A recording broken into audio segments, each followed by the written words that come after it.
Okay, after a thorough evaluation of the tape, you saw on offense, especially in the first half, you saw just a multitude of issues as far as execution and taking care of your job. On defense, I thought our guys, especially in both halves, I thought they played well. I thought there was one drive where we got on our heels a little bit with tempo, didn't communicate as well as we could have, and gave up a drive there.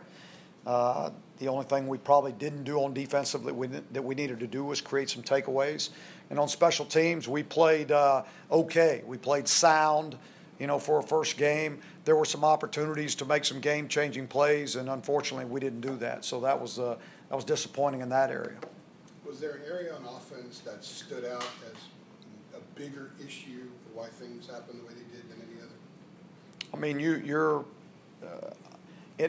when you're running a play on offense, basically the core of the offense has to execute all those guys in there. If you got two wideouts on the outside and they run vertical or they're not involved in the play, it's not going to matter. But the rest of those other 9 guys, they got to all be on the same page and they all have to do exactly what they're supposed to do. So I'm going to say that if you don't win up front, you're going to have a hard time on offense. Your quarterback's got to make good decisions. And your running backs and got to run hard. And I'm not saying that the running backs didn't run hard, but we've got to do a better job up front, and we got to make better decisions at quarterback. Was there a certain element of up front that, when you looked at the film, really stood out, or was it just sort of lack of execution? And it wasn't just one guy. It was again, those things are easy to correct if it's one guy making a mistake all the time. But when it's multiple guys on different plays, you got to go in and you got to revamp and you got to make sure guys are doing their job. And maybe whether that's simplifying and doing less or getting better at what you're doing. Did you have concerns with the offensive line's execution going into the game? Did you think like they would be able to perform at a level? I expected them to perform much better than they did. Yes. What took the offense so long to get going? That's a good question. I think we probably added a little bit of the quarterback run game in the second half, which opened up a few things and made them simplify a little bit. You had probably guys just became a little bit more comfortable and settled down and just did what they were supposed to do.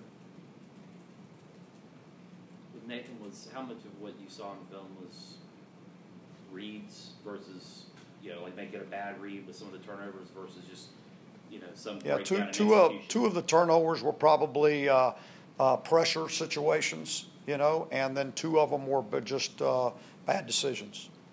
You could say read if that's what the question, the word you're using. Did you see the ECU game yet? And so, what are your thoughts? We've been watching it this morning, with all the breakdowns that we've been watching. So, I have. What were your thoughts on it? It looked like they had every opportunity to win the game. They turned it over 2 times, I think, down there on the goal line. One of them was a pick 6 that you could say was the difference in the game. You had defensively, they played well. They played well enough to win a game on defense, and so I'm sure they feel good about that. They don't feel good about the turnovers, and their kicking game was solid. I asked you Saturday after the game about coaching Nathan's confidence during the course of the game. What about since you guys have gotten back and maybe had a chance to watch the film? Have you had to have a conversation with him along the lines, maybe like about his confidence? Just about his confidence in picking him up after what happened the other day. Well, we do that with every player that we have on our team, but they also know when they come in this building they're going to get the truth. It's it's one of the few places that they get the truth, and so we come in here and we point out the good and we point out the bad so that we can learn from the mistakes that we make and we can get better. I'm not worried about Nathan's confidence if that's kind of what you're asking me. He's played this position a long time. And you've got to, there's pressure that comes with being the quarterback and the leader of the team, and he understands that. Did ECU's postponement to one day later, did that change anything as far as your schedule of Yeah, I mean, things done? it backs up everything, you know, it just gives you less time to prepare, you know, so, I mean, for them, the same way. I mean, them playing a day later gives them less time to prepare, so we're both in the same boat. Is it more just breaking down the film? Yeah, breaking down the film and getting all the breakdowns in, and then start your game planning. To That was pick- the to piggyback first time on- you've ever had to game plan for a team coming off of a Sunday game, I take it? That I remember, you know, especially a postponement like that. You know, I don't remember anything like that ever happening in the past. Going About back to- how did you shift this week's schedule?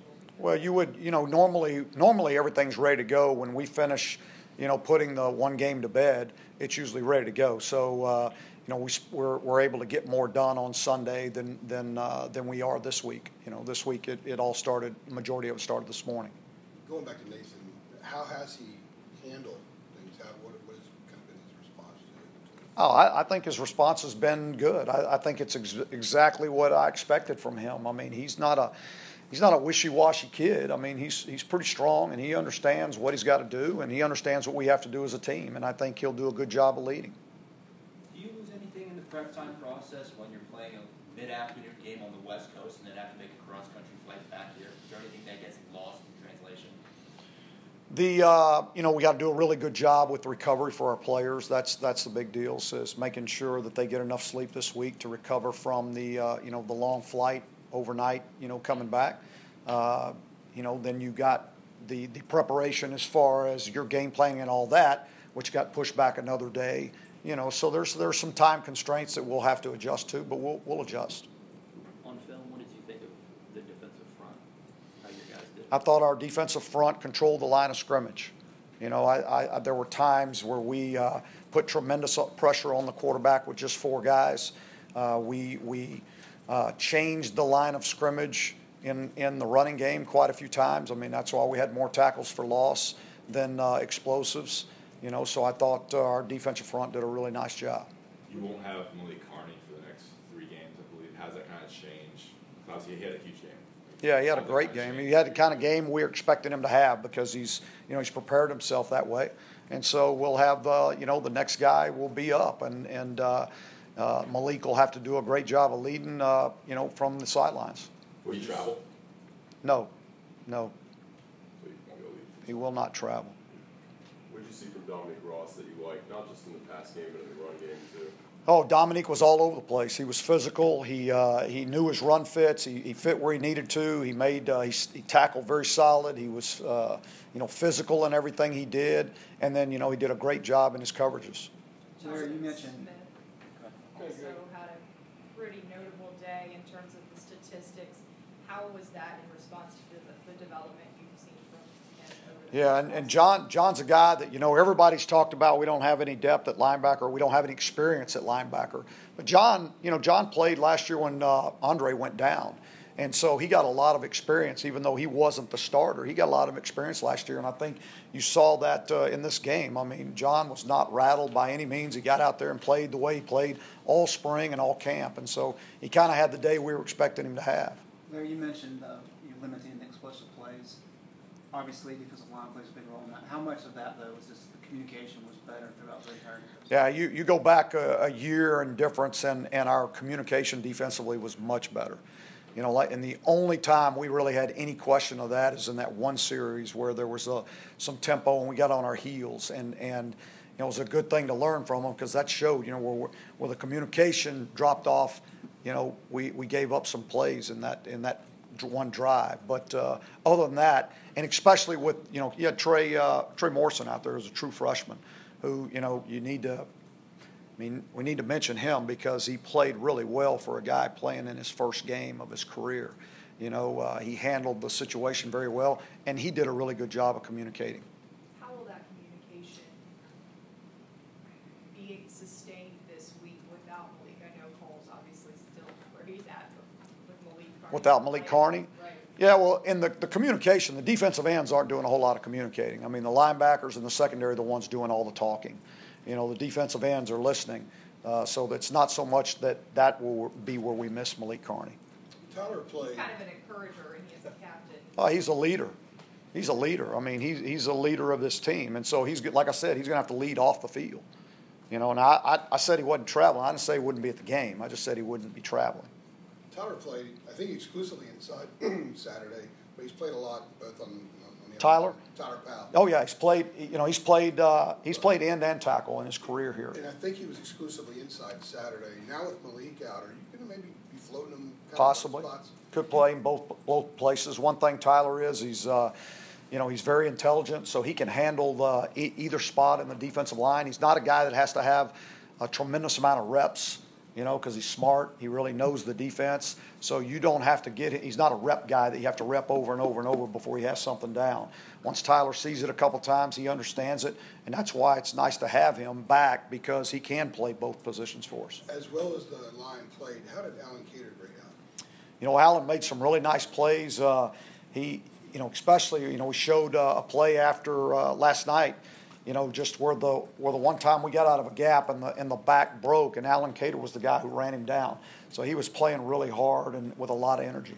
Would you like to get Cade Horton some reps this week? I mean, obviously, last week playing from behind, yeah, you were in a bad spot to do it. I'd like to get a lot of guys some reps, but sure, I think that's important to be able to get your second team quarterback some reps and some meaningful reps. We're not talking about something that at the end of a game where you're just handing off. I think it's important that he gets meaningful reps. Well, William Barnes, how did he grade out? He was in the game at the last quarter. Yeah, he did okay. For a true freshman up front.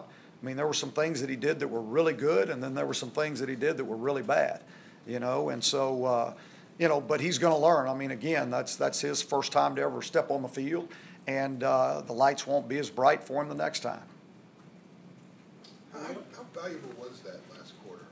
And did they do anything differently defensively No. that maybe you guys saw that you could exploit?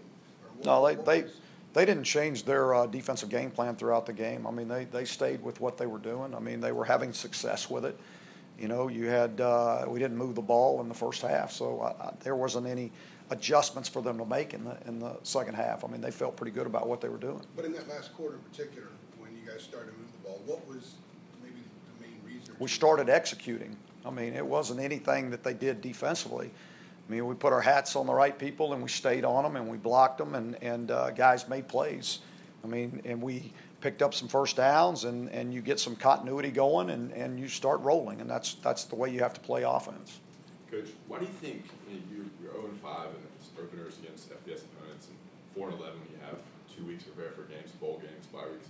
Why do you have you given any thought of why maybe you've struggled with those tough games? I give a lot of thought to everything, and always searching for answers, but I don't have a solid answer to give you for that question. Have you thought anything about it even before the season, or? I think about it all the time. I think about it all the time. Yeah, I do. With what you were just saying about the final quarter, how much? I mean, is that something you really try to push home to guys, like this is what happens when you execute, or do you really hit them the other way going forward about both? This is what happens when you don't. Well, I mean, no, both. I mean, we're pointing out the good and the bad, and so in the first half there was a lot of bad. This, if we do this, we would have success. In the second half, it's okay. Look, you did this, and we had success. So you're always pointing out the good and the bad in every situation, whether you win or lose. I mean, we don't take it easy on them because we lost a game. I mean, it was, hey, we're going to learn from our mistakes one way or the other. And so you'd like to learn from those mistakes with a win. It's a better feeling than doing it the other way. Well, thank you, folks. Thanks, Coach. Thank you much.